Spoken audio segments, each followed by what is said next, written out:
It was a humid evening in Manila when Mark Lorenzo Villanueva, a 28-year-old with an unassuming face and quiet demeanor, stepped out of his small apartment. To the neighbors, he was just another young man trying to make a living. But behind closed doors, his phone glowed with encrypted chats, his hard drive hid forbidden videos, and his passport was marked with stamps that told a far more dangerous story. His name would soon be whispered in airport security rooms, police briefings, and intelligence circles, linked to something far bigger than himself. The first alarm came not from a military operation or government database, but from a curious customs officer in a small regional airport.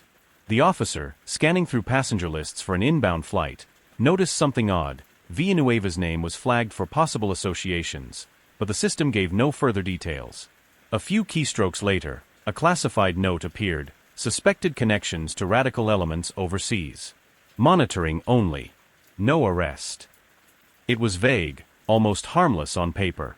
But in the world of security, such ambiguity can be lethal. Unknown to local authorities, Villanueva had quietly traveled to at least 4 countries in the past 2 years, each with documented activity from extremist networks. His movements were careful, always timed so that no single agency would spot the full pattern. In Malaysia, he had spent weeks in a rural area known to host training camps. In Turkey, he had arrived at an airport close to the Syrian border, only to return days later with no clear reason for the trip. He was never on any formal wanted list. But intelligence officers now admit that several countries had quietly flagged him as a person of interest. On the morning of his planned departure back to Manila, Villanueva walked through the terminal of a busy international airport. Surveillance cameras caught him strolling casually through duty-free shops, his face calm, even bored. In his carry-on was nothing suspicious, at least, nothing the X-ray scanners could detect.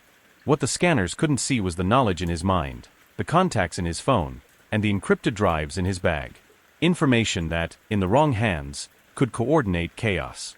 A security officer glanced at his passport, then waved him through. The turning point came when a joint intelligence task force reviewing old flight records noticed Villanueva's name overlapping with that of a confirmed extremist recruiter, both landing at the same small airport in Indonesia within hours of each other. That recruiter had since disappeared into the war zones of the Middle East. The coincidence was too sharp to ignore. Authorities began to reconstruct Villanueva's life in digital form. Chat logs, financial transactions, even surveillance stills from various airports. Piece by piece, the puzzle started to form a chilling image. By the time the evidence was strong enough to act, Villanueva was already in transit. His final destination was unknown.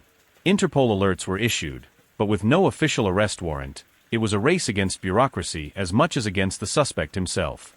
Every airport security checkpoint became a potential last chance to stop him. Each passing hour increased the risk that he would vanish into regions where even the most determined agents could never follow. In the end, Villanueva was spotted for the last time boarding a night flight from Kuala Lumpur. His trail went cold the moment the plane landed. Rumors swirl about where he went next. Some say he crossed into Syria, others claim he's hiding under a new identity in Southeast Asia. The truth? Only Villanueva knows. The story of Mark Lorenzo Villanueva is more than a tale about one man. It's a reminder of the thin line between suspicion and proof, between freedom and danger. Somewhere out there, a man who once passed unnoticed through airport gates may still be walking among crowds, planning his next move. And the question remains: how many more like him are out there, hidden in plain sight?